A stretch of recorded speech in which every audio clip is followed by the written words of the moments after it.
साहब, हाँ प्रधान जी।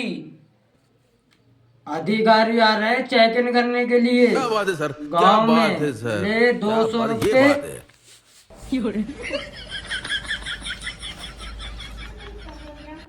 वो तुझसे पूछे गांव में प्रधान जी ने क्या क्या करवा रखा है, तो तुझे कहना है प्रधान जी ने गांव में चमन चमन बनवा रखा है।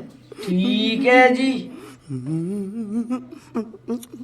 हाँ प्रधान जी। आ जाओ।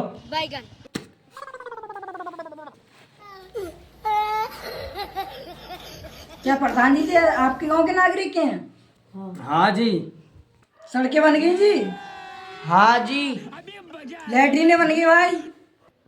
हाँ जी। कमरे आ गए तुम्हारे जी। हाँ जी। दिलशान बेटे वो बताए ना जो मैंने पूरे गांव में करवा रखा है। 200 रुपये में इतना ही झूठ बोल सकूं मैं?